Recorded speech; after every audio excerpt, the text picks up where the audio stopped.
Hello, everyone. Good morning, good afternoon, good evening. Very warm welcome to our webinar, MQTT Sparkplug, a game changer for adopting IIoT and digital transformation. I am Jayshree Hegde, helping with moderating this webinar. At the heart of any successful industrial IoT project lies seamless bidirectional data flow and end-to-end data interoperability. In practice, however, it is quite challenging to get the OT and IT systems talk to each other. One of the novel solutions is to use MQTT Sparkplug. So today's webinar is all about Sparkplug. Allow me to introduce you all to the speakers for today, Ravi Subramanian, who is the Director of Industry Solutions Manufacturing at HiveMQ, and Ryan Bateman, who is the Product Manager at HiveMQ. A very warm welcome to you, Ryan and Ravi. Thank you for taking time to join us today. Before we kick off this session, I would like to share that we are recording this webinar and we will share the recording as well as the slide presentation in a follow-up email. Please feel free to submit your questions in the Q&A pod in the control panel. You can find it right below in the Zoom window. A dedicated Q&A session will be there at the end of the presentation.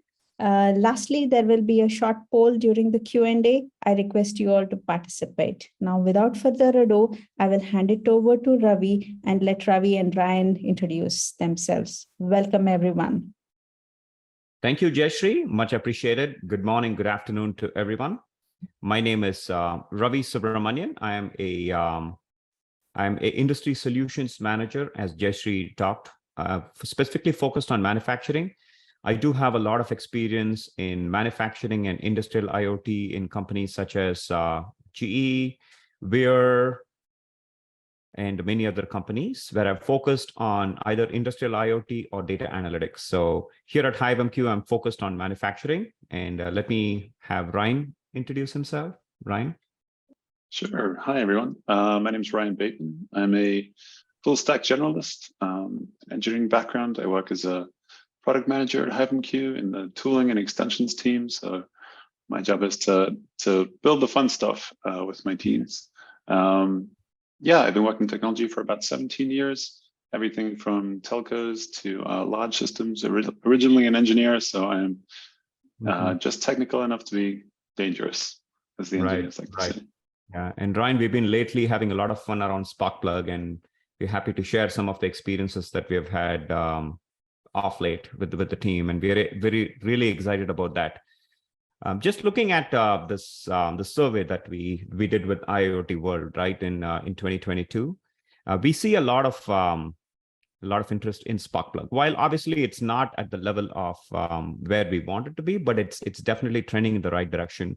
People they are either using Sparkplug in their deployments, or they're planning to use Sparkplug, or are considering Sparkplug, and that's a significant portion of the people that we surveyed, which is exciting for us because not too long ago in 2021, the knowledge of Sparkplug was much lesser than what it is. And there are clear reasons for that, which we want to talk about.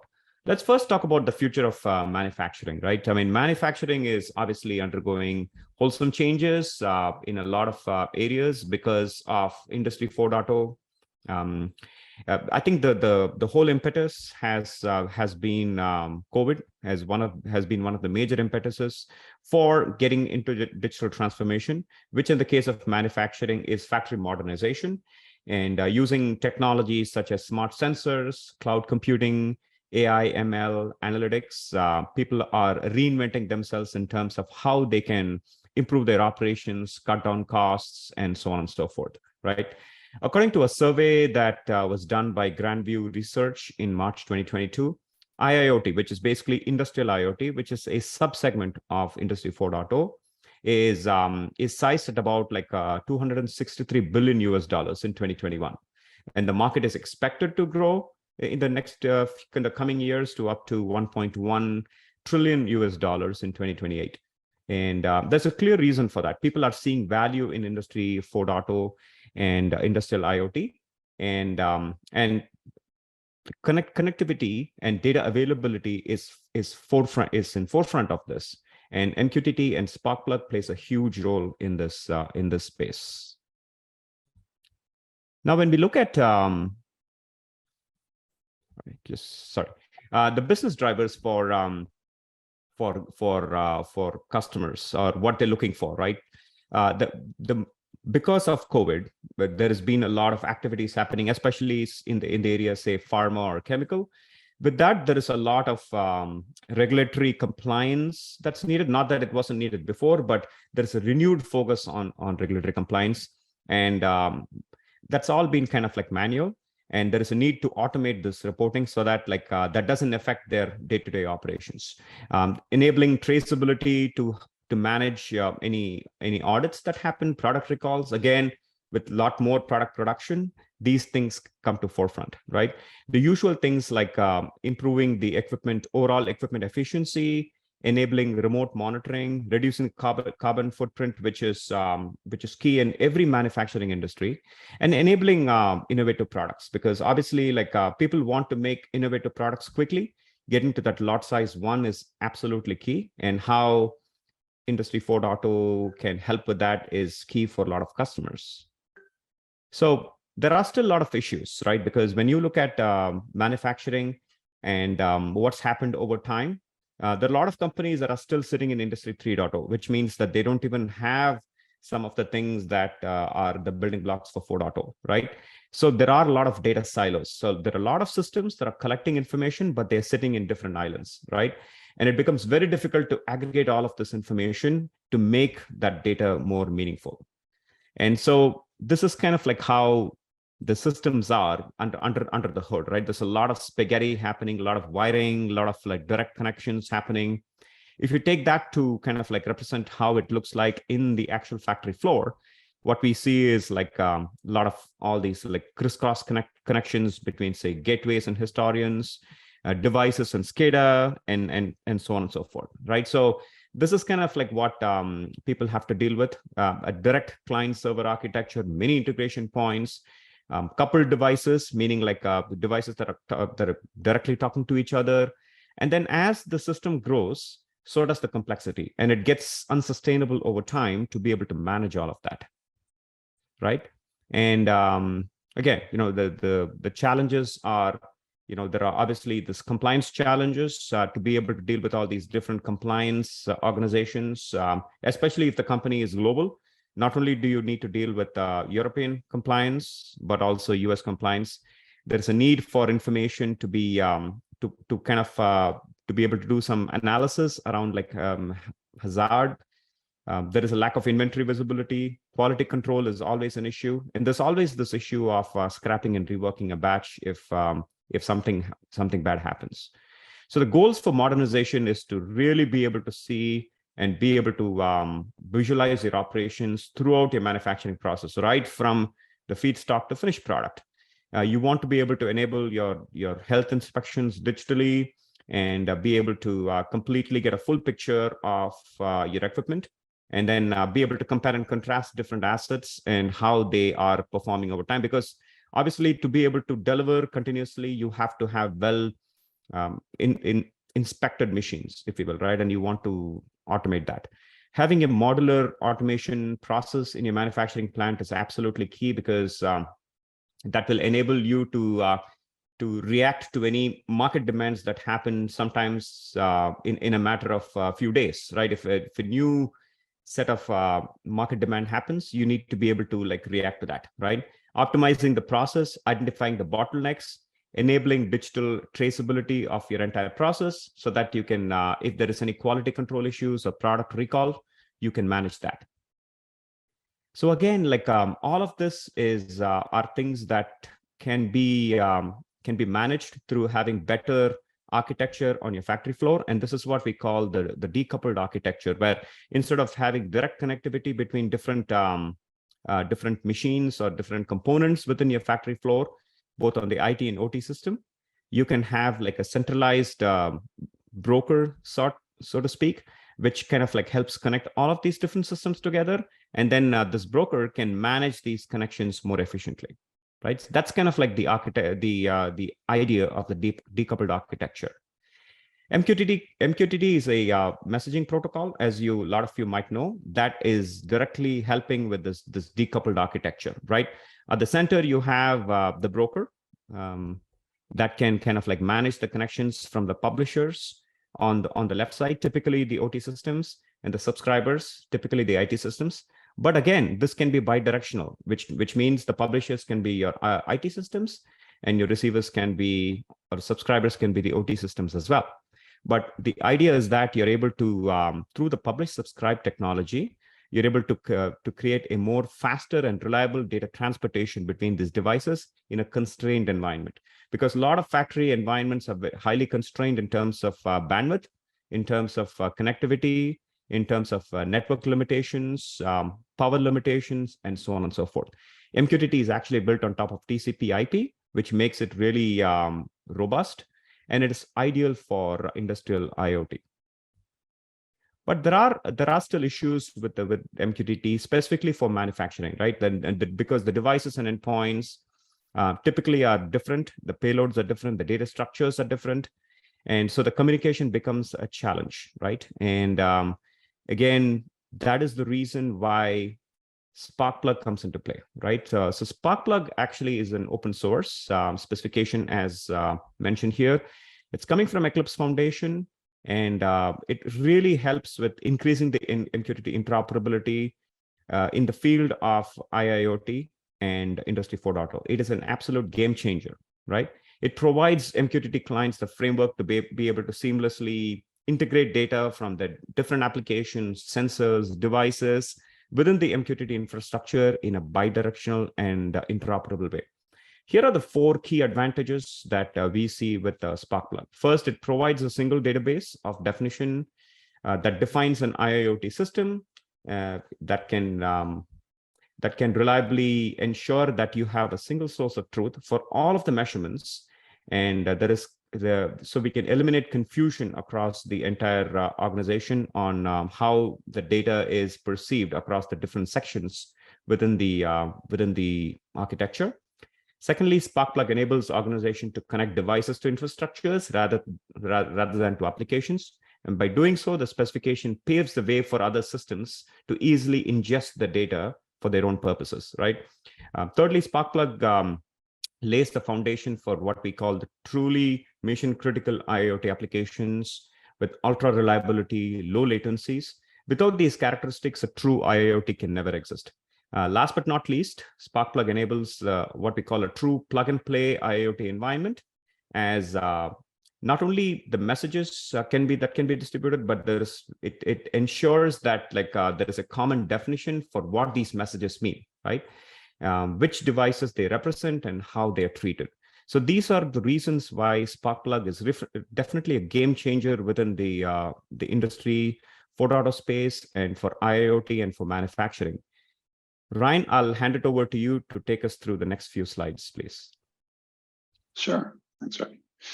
So what does Sparkplug offer to IIoT applications specifically? Well, before we talk about that, we need to kind of talk about what Sparkplug is. Sparkplug, as Ravi mentioned, is an implementation, an opinionated implementation that sits on top of MQTT. And within that definition of Sparkplug, we define things like the topic namespace, so how the message structures are built for given MQTT topics, the data model and actual structures, so what the format of the data we're sending is, an extensible process variable payload, in other words, how we send variables like, say, the quality or key value pairs for given readings. And then we also define MQTT state management, so whether or not a device is in any particular given state. And so combined, what we get out of this and what Sparkplug offers is continuous session awareness, excuse me. So whether or not a device is online or offline, and a continuous update on the state of your devices, something called report by exception. If you have a device that is, say, sending a reading every 10 milliseconds, but that reading is pretty consistent, Sparkplug and MQTT allow you to only report when that reading changes and not every single reading, which, as Ravi mentioned, in a constrained environment, that's quite key. Interoperability by consistent data format. So touching on the sort of plug and play, if you know that something works with Sparkplug, you can have it work with other Sparkplug devices. And then order discovery. So again, through that state and session awareness, we can get a sense of, we plug in a device and it's automatically discovered by the broader infrastructure.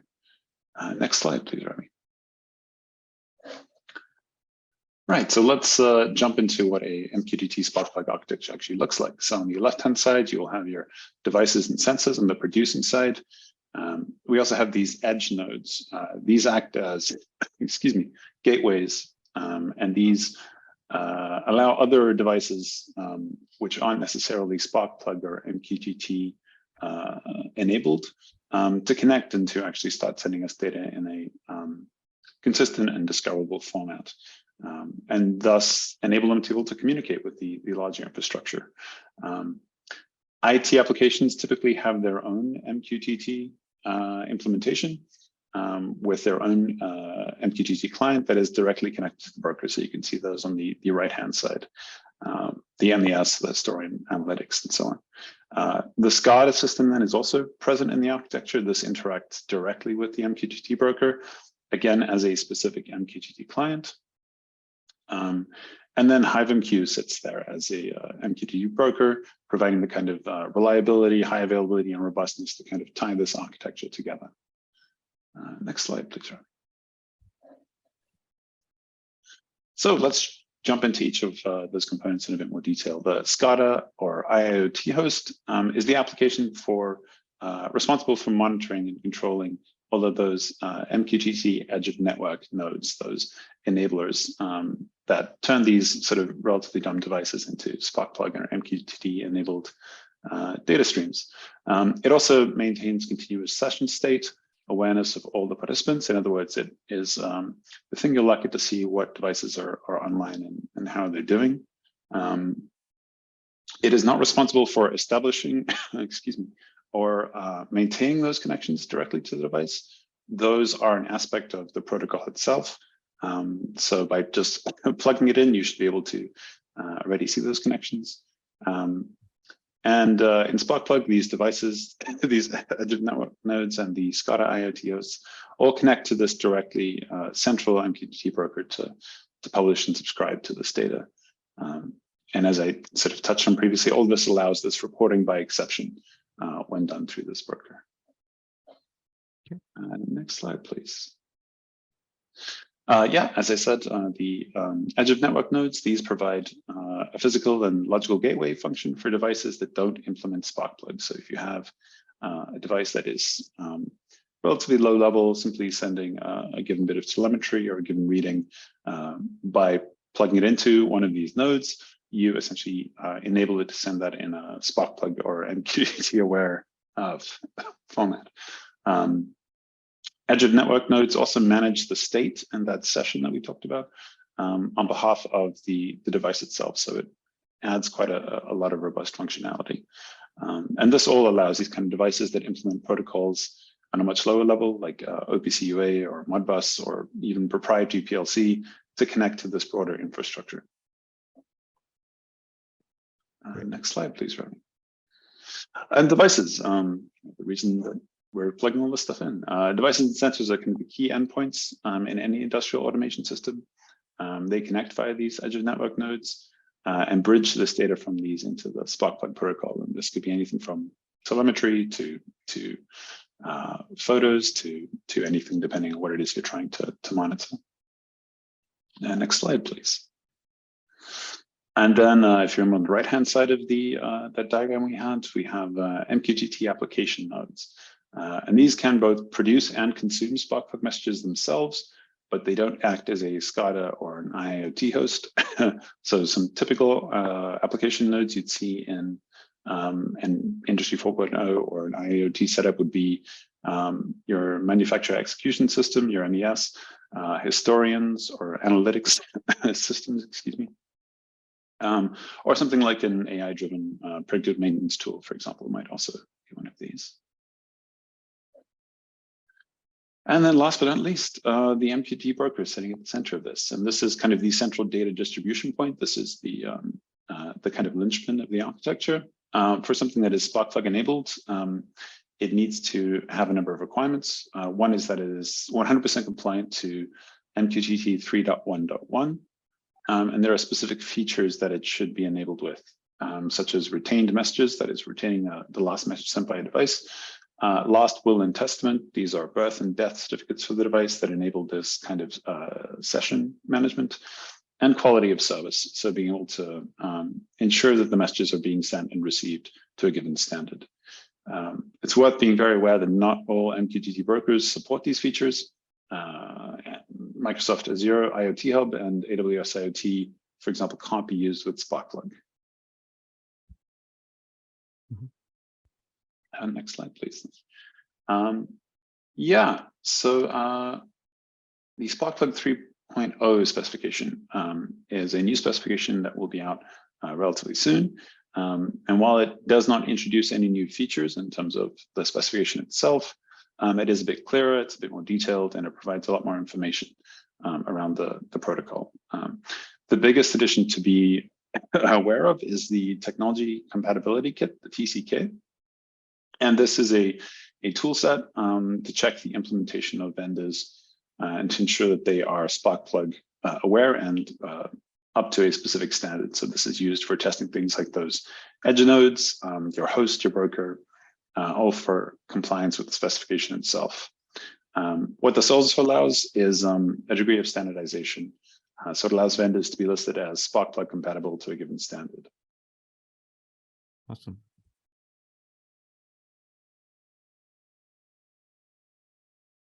Yeah, so the goal of the Eclipse Sparkplug specification is to make MQTT-based infrastructure interoperable, as we saw, sort of plug and play, session aware. And with the specification tools, a label saying the products are 100% compatible, obviously adds to that and adds confidence to that ecosystem. So Sparkplug 3.0, this new specification version, has also launched this Sparkplug compatible label driven by that tooling. Which is issued to 100% compatible products and allows them to list their product as that. So with a degree of confidence, you can use one of these tools. Companies can certify products such as Sparkplug as Sparkplug compatible to show that their implementation meets these terms. And this certification itself, this tooling, is all enabled and available through the Eclipse page. And yeah, the first step would be to run that TCK yourself if you wanted to give it a try. Ravi. Yeah, thank you, Ryan. Yeah, that's really exciting. We're actually really excited about the Sparkplug 3.0 specification because this provides us and other vendors. We are actually part of the Eclipse Foundation from day one, and we've contributed a lot.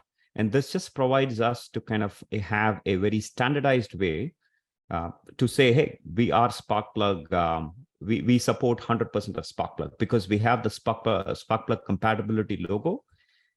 That means that we are both Sparkplug compliant and Sparkplug aware. And all of these details are specified in the Sparkplug specification that is going to be out. In fact, HiveMQ actually is going to be providing their infrastructure to be able to do the testing for any new vendors that want to test out to ensure that they are Sparkplug compatible, right? So that all of that information will be available in our website as soon as the 3.0 specification launches, which I believe is sometime next week. And we're really excited about being part of that. So that's kind of like what is really new in the Sparkplug world. Now let's talk about HiveMQ itself, like where we are. Obviously, we will be Sparkplug compatible. We've just finished our testing on our side, and we will be Sparkplug compatible when the specification is out.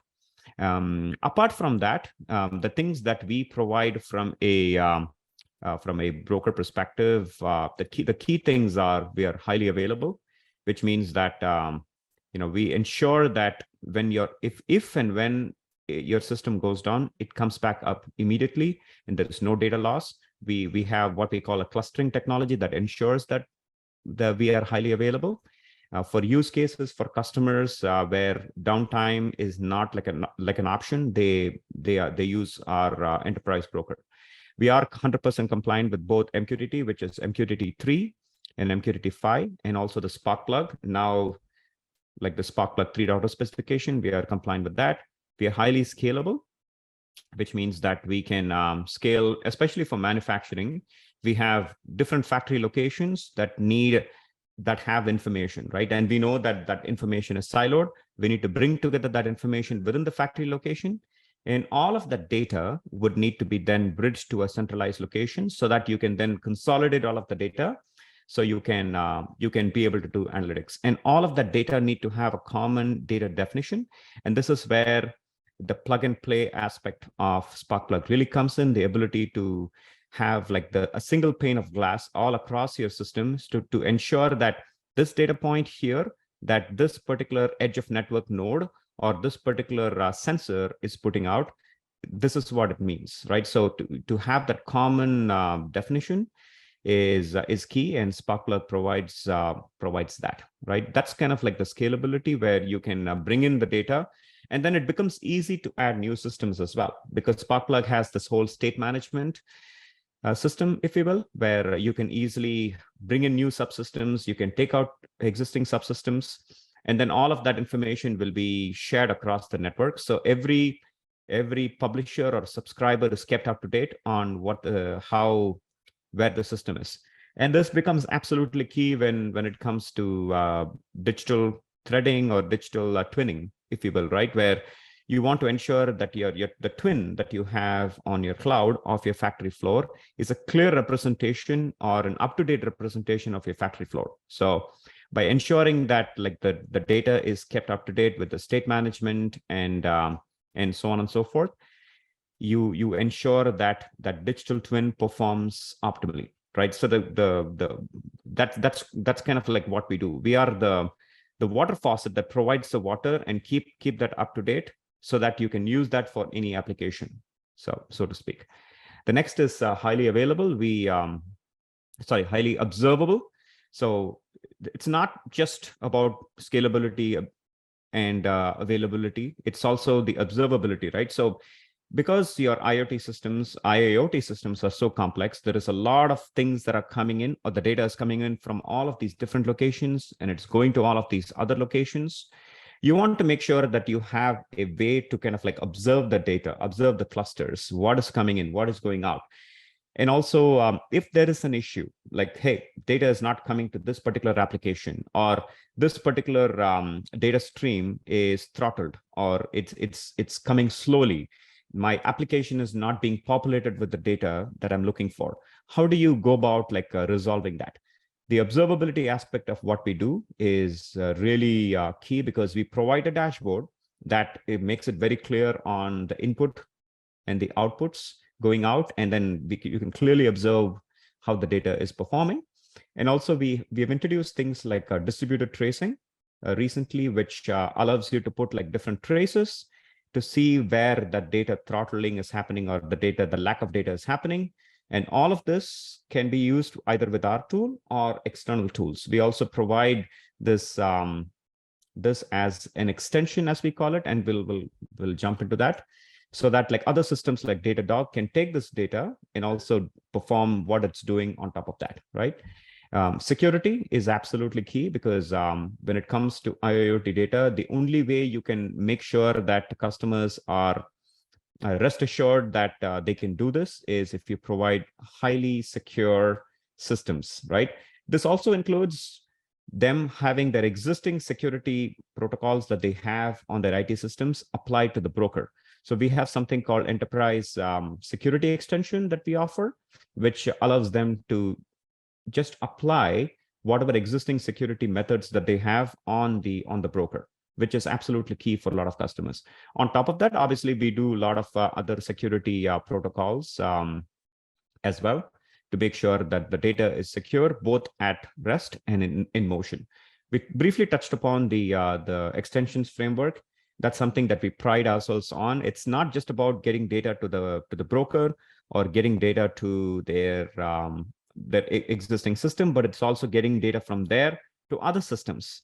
Maybe they want to do streaming analytics on Kafka. Maybe customers may have their own kind of custom applications that they have. So you can create a custom extension, which is basically an SDK or a software development toolkit that we have on top of our broker that allows you to take this data and send it to other systems. We have 4 or 5 key extensions that we have, like, for example, a Google PubSub extension to send it to Google systems. We recently have the Kinesis extension that sends the data to AWS. And also we can, through our Kafka extension, we can send data to the Azure broker. But we don't like restrict yourself to like all of these systems. You can actually send it to any system, because we truly believe in the democracy of data and what you want to do with that. And we truly believe that we help integrate an IT and OT systems in a way that is customized to our customers' needs. So that's kind of like what we do there. Now, this is kind of like putting it all together with the broker.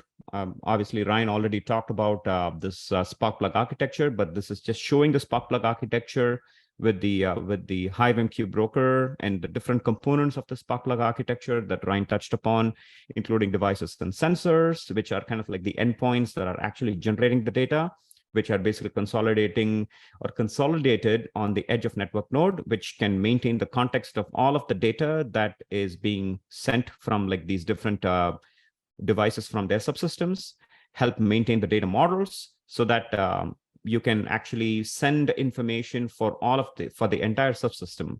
And then your broker, that is the heart and soul that is managing all of this data. You could have a SCADA system that is hanging off of that. That could be a centralized SCADA system for your entire system, as opposed to having SCADA systems for individual factory floors. And the good news here is that the SCADA system doesn't really need to worry about connectivity to the different components, because HiveMQ or the broker is handling that. And of course, you have all of the different application nodes on the right that can take advantage of the data that's coming in from your edge of network node or SCADA, and then you can create advanced applications based on that. That's kind of like the entire architecture with Sparkplug. Now let's kind of like talk about some specific use cases where Sparkplug becomes useful in different industry use cases, industry verticals. The first one is chemical. We talked about chemical as being a highly regulated industry, where there is day-to-day challenges with regulatory changes. Government bodies are always enforcing new things that they want the customers to do, and they mandate new processes and procedures. Companies obviously must comply without hesitation if they want to continue doing the business. And especially if the business operates in different countries, it must actually meet the evolving industry standards and agreements created by these disparate industry regulatory bodies across these different countries, right? So it becomes really difficult to kind of like manage that.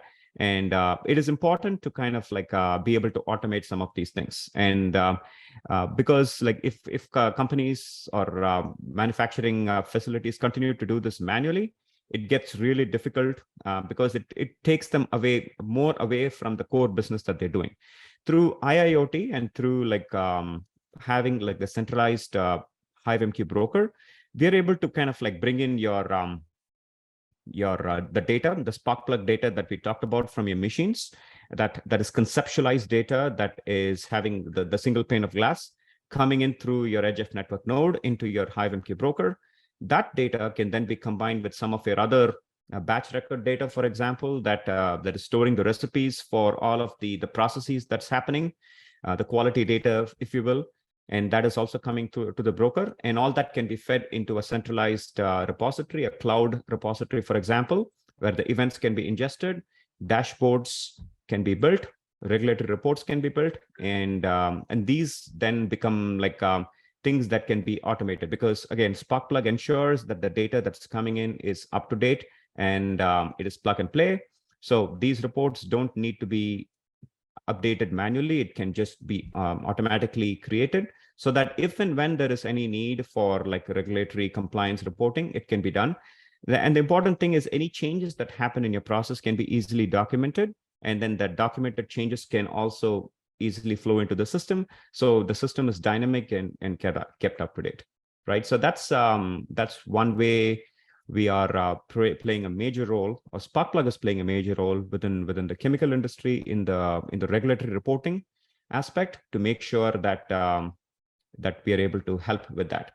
The two key things here from a HiveMQ perspective that I wanted to specify is that first, given that we provide a scalable solution that balances the load of the control data coming in from different systems, along with the other pieces of information coming in from a batch, everything can be like easily brought in seamlessly.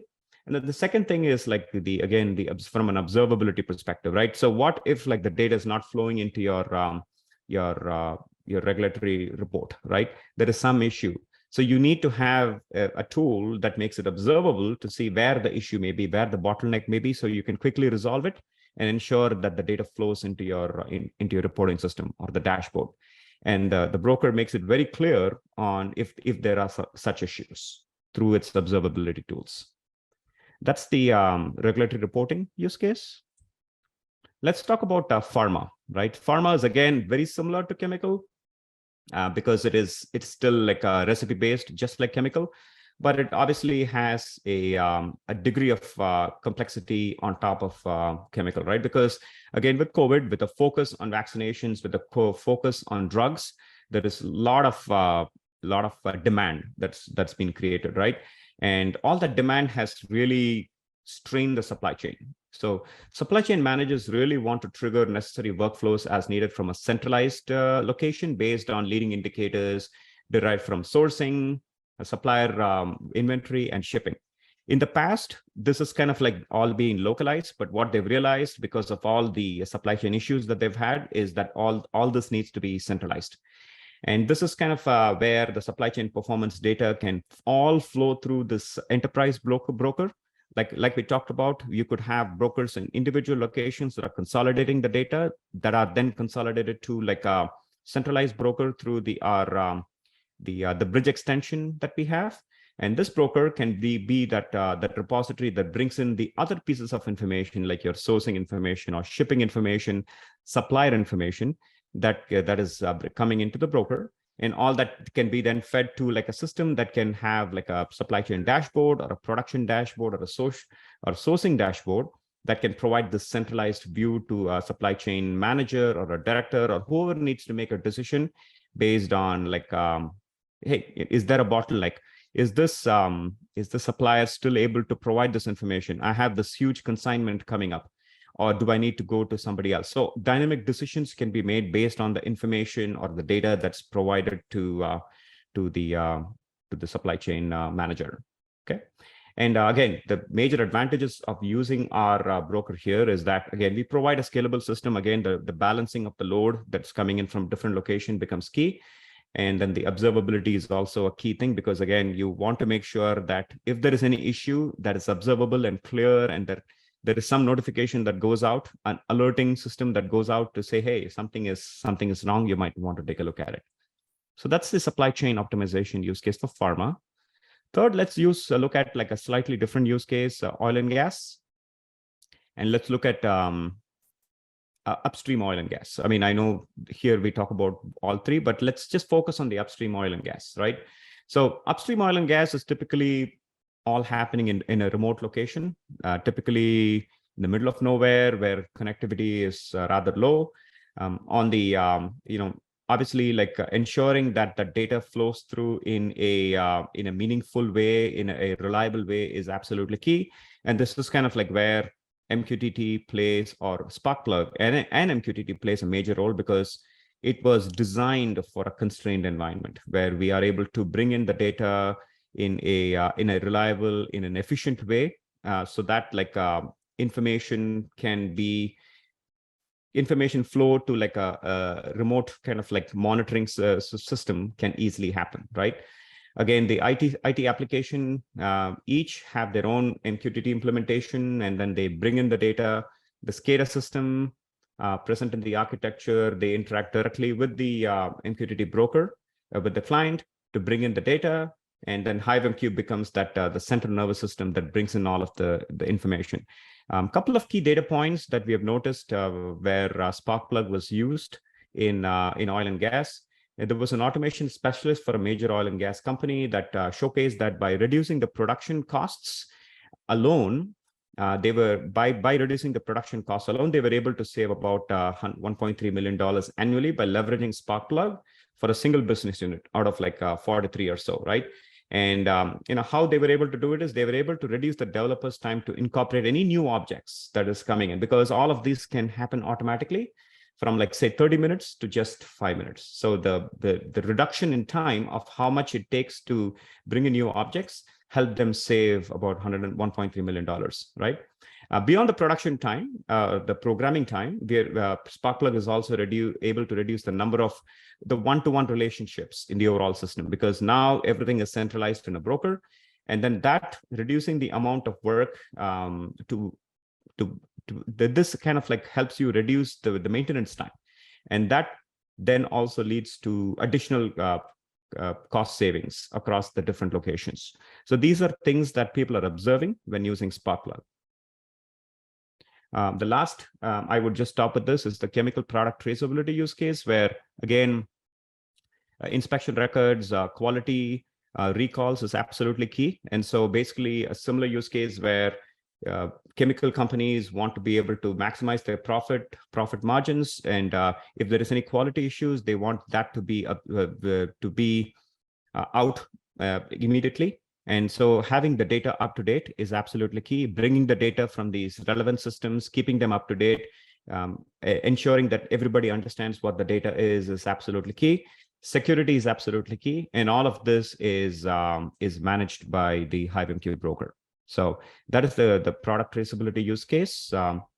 Those are the ones that I had at this point, and these are just some other results of the questionnaire that we put out, the survey that we put out in terms of MQTT and Sparkplug. Which protocols do you consider strategically? Again, MQTT, Sparkplug is definitely gaining traction there. And this is kind of like the Sparkplug ecosystem of the different vendors that are coming together, and this is ever growing as well. So, and I would like to leave you with this one, where these are the different things that are essential for you. Like obviously, if you want to get more information on MQTT, we have an essentials guide. Sparkplug, we have an essentials guide. We have a solution page for Sparkplug where we talk a lot about what we do around Sparkplug, as well as like the new Sparkplug 3.0 specification, how to get the compatibility for that, and so on and so forth. That's all I had for now. And please do, so I will actually hand it over to Jayashree to talk about this. Thank you so much, Ravi. Oh, absolutely. Really fantastic presentation. Thanks, Ryan. Awesome. We are really running out of time, and there are so many questions we have to cover. Let's start the Q&A. Before we start the Q&A, I will launch the poll. I request all the attendees to kindly cast your votes. It would be really helpful for us, and it's like a feedback that will help us in our future webinars. So I have launched the poll. I will run it through the end of the session, and let's kick off with the Q&A. Ravi, Ryan, there's a question from Scott. He's asking, what exactly do I have to do with my device or edge gateway to make it Sparkplug compatible? Is this really enforcing a specific MQTT schema, or ways my data is formatted in MQTT topics or payloads? The question is in the Q&A pod. Yeah. Ryan, sure. Ravi? Ryan, would you like to take that up? Sure. So to go back to what we discussed about the compatibility toolkit, the idea is that that device or that edge gateway adheres to all of the aspects of the Sparkplug specification. So that includes the data format, it includes the the topic structure. So there are a couple of ways, depending on whether or not you own that device, if you want to get that device certified. I would take a look at that TCK toolkit, and you can use that as a way then to start to format your data and test it against that as a way to kind of start to build it up for a Sparkplug compatibility. To answer your second question, yes, it is a kind of schema, or at the very least, it defines the data payload and some of those metrics. Within that, there is quite a bit of room for sort of interpretation. But yes, it is very specific. I would advise taking a look at that TCK and maybe at the specification doc itself to get a sense of where it is. Right. It's quite readable. Yeah, thank you, Ryan.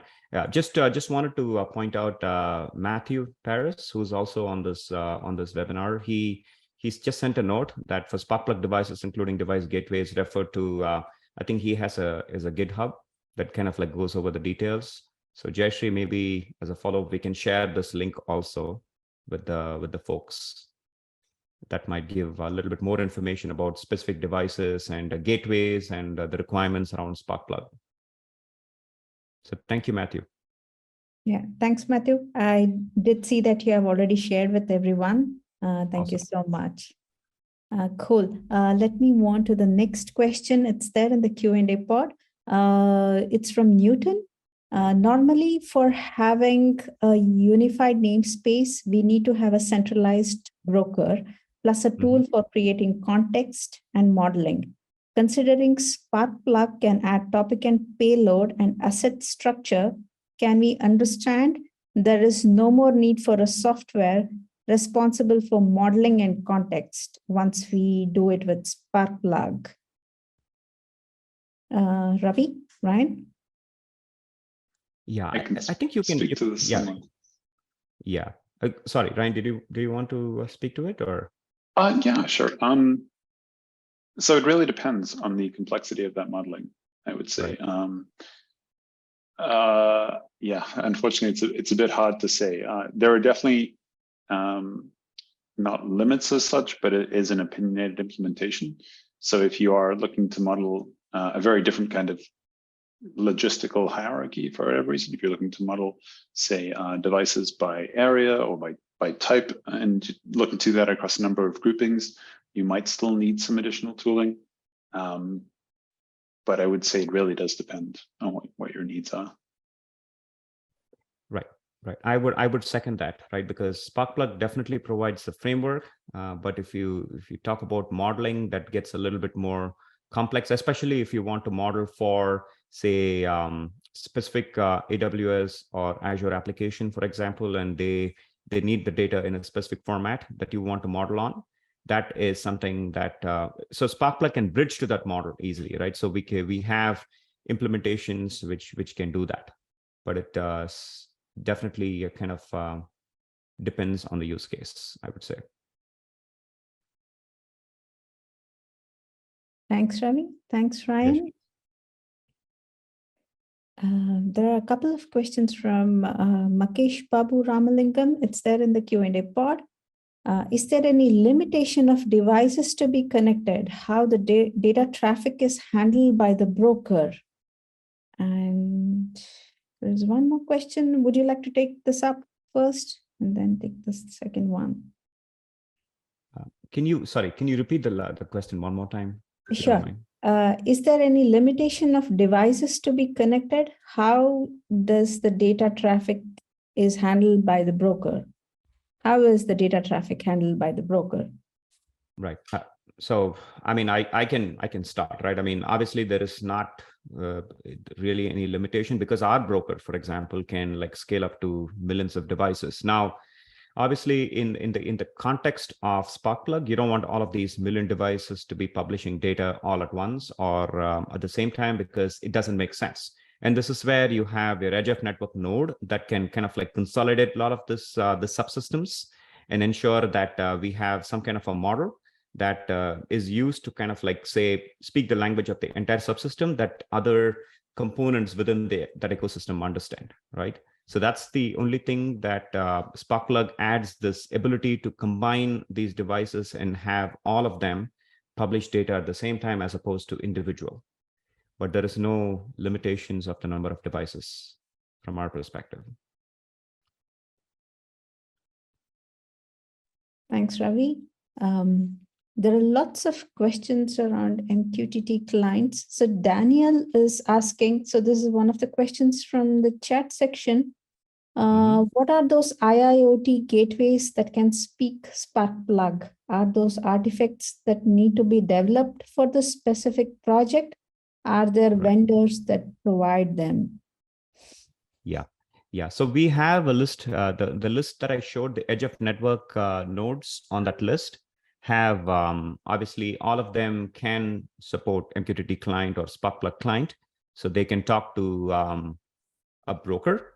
There are a lot of other vendors that are actually developing MQTT clients, there's a lot of device manufacturers, let's put it that way, right? That are actually developing the ability to send data over MQTT, because MQTT is becoming the de facto edge to cloud standard, and a lot of like PLC manufacturers or gateway manufacturers have recognized that, and they've started incorporating that. They've also starting to incorporate Sparkplug as well, because they do understand that, you know, it's kind of like something that's needed from a manufacturing perspective. Cool. Thank you so much, Ravi. I will move on to the next question from Wodian. It's in the Q&A pod. Yes, Wodian is asking, I have been looking for tools to monitor or decode Sparkplug topics and payloads. Haven't found many MQTT clients that support Sparkplug B. When can I expect such tools? Okay.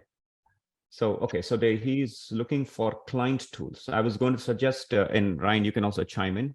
If I was going to suggest our own tool, right? I mean, our observability tool, if you will, that is there, through which you can look at like topics and payloads and how they're going back and forth. But that's obviously from a from a broker perspective. But if he's looking for client tools, we have like a lot of partners that we work with that have like tools that can help you observe the data as it flows through the clients as well. So certainly we can connect you with some of those vendors that we work with or partners that we work with that would help you out. I would add to that, there are some lower level tools or some slightly smaller tools, let's say, that might also be worth looking at. One is MQTT FX. And note that if it doesn't already support Sparkplug, it will very, very shortly. So that is a kind of client level desktop tool you could use. And then I think Node-RED as well as a tool just for playing with Sparkplug messages. That could be quite an easy one just to grab. Yeah, that's a great suggestion. Thanks, Ryan. Let me move on to the next question. There is one question around OT in the chat section. Uwe is asking if gateways and IIoT edge connectors are needed to convert data from OT, what is the difference Sparkplug makes, except being just another abstraction? Should I read it out again? Yeah, so basically, I think he's talking about why gateways are needed, right, to be able to get the data, and the reason why Sparkplug is needed on top of that, right?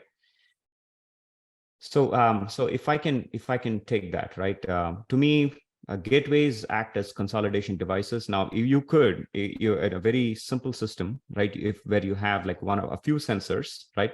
The sensors or the endpoints that you have can directly talk to the cloud or the enterprise, publish the data, if you will, right? But as your system gets more and more complex, you have more and more data to share, more and more context of the data to share, it gets very, very difficult to kind of like easily manage that without having some kind of like a meaningful device that is in the middle that can like abstract some of the information, if you will, provide more context around the data that's being shared.